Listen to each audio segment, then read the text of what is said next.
at 2 years old, I was brought to the island. My parents bought a house here.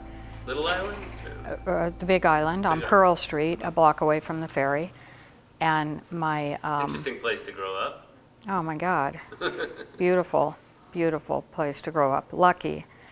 My friend and mentor, Joni, who I write about in the book, she said to me when I was about 8 years old, and I understood it clearly, she said, if you are lucky enough to live on the island, you are lucky enough. And I believed that, and I held it close.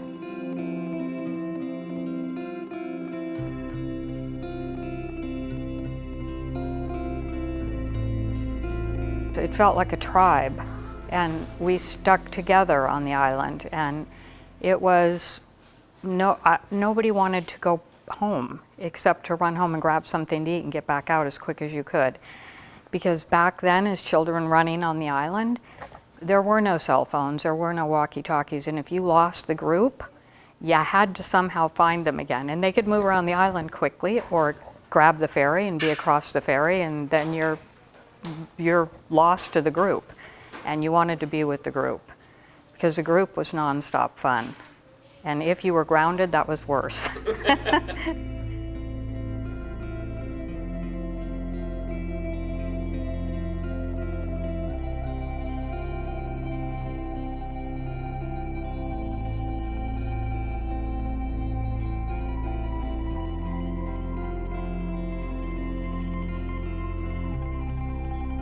Why'd you choose that?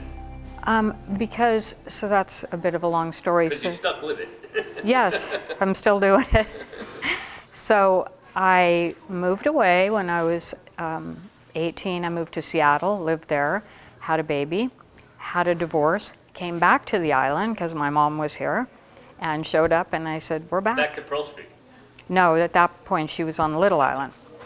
Yeah, so I moved back in with her with my 2-year-old, and she said, what are you going to do? And I said, we're going to go to the beach. And she said, no, you're going to go to school or you're going to do something, but you're not going to sit on the beach.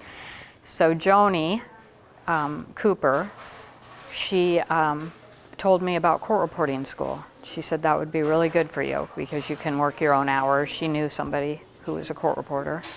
And so I went to school and became a court reporter. Yeah. Enjoyable? Obviously, you've done it for 33 years?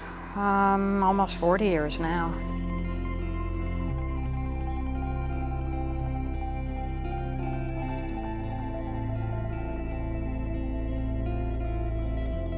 Back to the island again, back to Pearl Street again.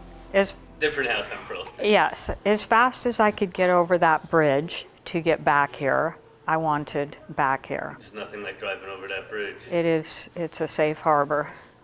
Once you get over that bridge, it's a safe harbor. The sounds, the sound of the ferry, the sound of the foghorn, the sound of the pelicans, and it's all so familiar. As you drive back, it's like, put my feet in that warm sand. Can you compare Balboa Island to Laguna Beach? I mean, you spent a lot of time in Laguna too.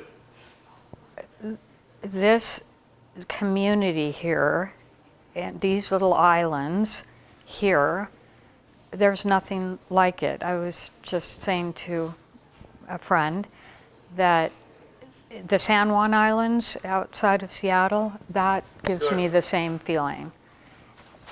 That sense of community, neighbors do good deeds for neighbors. Here, it's like when they say it takes a village to grow a child. That's how it felt here. If there was not one parent around, there were 3 others over here. If you needed something, it was all you needed to do was ask.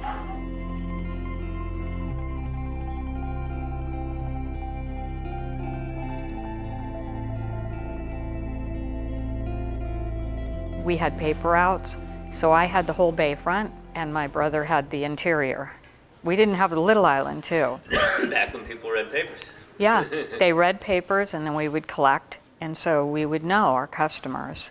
And the best tips were at the Scudder house. Laura Scudder was not there anymore, but the family, but oh, I couldn't wait to go knock on her door for my Christmas bonus. You decide at what point, you're now, I guess, in Laguna, to write a book about basically about your childhood, right? Yeah, yeah. So I'll first say it takes courage to write about a situation you were powerless in. And so it took me a very long time to gather that courage. But it was the best thing I ever did because it opened a space for me to heal and settle my younger self, because my younger self needed lots of cleanup. Did someone convince you? How did you first get the idea? You knew, so it sounds like you knew you needed to catharsis, right? Or you needed to heal, but the idea of doing it with a book. You know, I can't really explain how it came to me, but I think that it was begun from desperation and desire, desperation to change and desire to figure out how. Because if you come from that, you can't be sure what it is that got your wiring undone. But you have to find a place to get rewired properly, because I was passing on things to my children now. And nobody... You have a pretty big family, right? Well, I have my 2 children, I have 6 grandchildren. But nobody will teach you like your children, because you may get defensive and not listen to friends or others, but when your children tell you, you can't escape that, and they're not afraid to tell you the truth. The book is called Meet Me in the Music. So give us the gist for those who haven't read the book or are not familiar with your story. You've spoken about the book. You can view it at the museum. Get very good reviews, by the way. Yes, I know. I was so surprised by that. No, really. It's been out for about 5 years. But give us the gist of Meet Me in the Music. So it's a story of, I think, the dichotomy between growing up here on the island, which gave me a sense of pride, a sense of security, a sense of community, a sense of beauty, nature, all of it. It was right there outside my door, 2 steps. It gave me balance because what was going on in the house was very unbalanced, unhealthy, rejection, neglect, some violence. And so the island, because... The violence, I don't know how specific you feel comfortable. Well, I wrote a lot about it. The violence got physical, you know, with us as children, yeah. It got physical, it was loud, it was, it could be very rough. At the same time, my mom was not a dumb woman. She was smart, she was beautiful, she was, you know, where she went, but she was also troubled, obviously. And I learned about that later on in life, where that emerged from. But so I would walk outdoors into this beauty, into this loving neighborhood, into, it felt like walking into warmth, and like I said, safe harbor. So I believe truly that having that balance saved me. When you say, how was I able to write the book or what inspired me? A lot of this, because I felt like even though what was happening in the house would not have been a place of pride for me or joy, but it was all 2 steps out the front door. That was all awaiting me. And so that, I think, made me, it had helped to normalize me as much as it could. But then I had to write to get through that whole journey. So the music... That's where the title for the book came from, because it was, the music was, it inspired us. You know how when you hear a song, even from your past today, you will hear a Bob Seger song, Against the Wind, and you'll be like, oh my God, oh my God. And so it takes away any other thought that might be in your head that's not a good one, or that monkey of the mind that's chattering and chattering, and then you hear the music and everything goes good. Mom's a musician, just 2, or? No. Well, she was... There were no musicians or really creative people in my family until my son, and it was because my second husband, he walked in and just started teaching him guitar, and he picked up on it very, very fast. And yeah, but I was always a big player of music. I always had music in the house, always, and I was always dancing around the house to the music. So they were connected, my children, to music right away.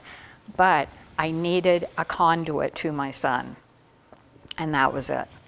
And it as long as it took me to be on my healing journey, once I connected to it, it took us, it didn't happen overnight. It took us some time, but we got there, and wow.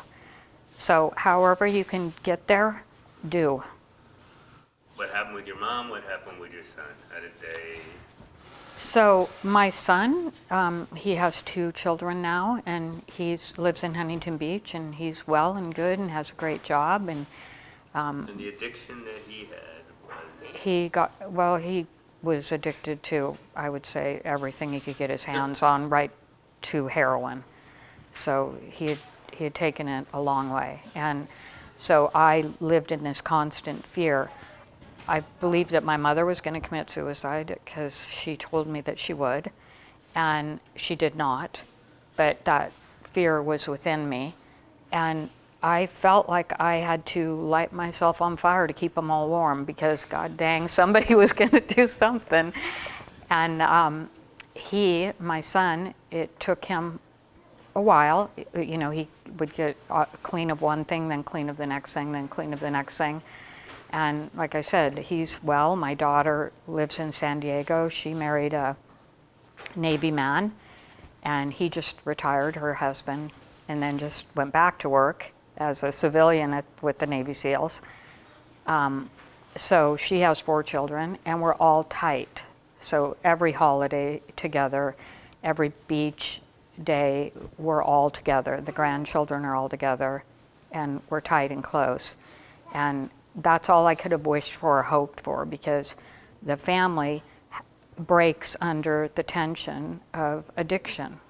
And there is, to mend that, to sew that back together, is a job, and time consuming, and a journey of love to want to lift those back up around you.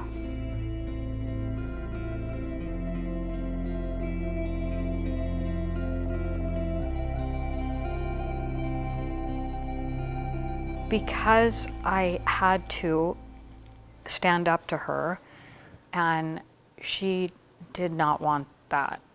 And so that was hard for us. And so there were years where we didn't speak, but we knew what was happening with each other through family members.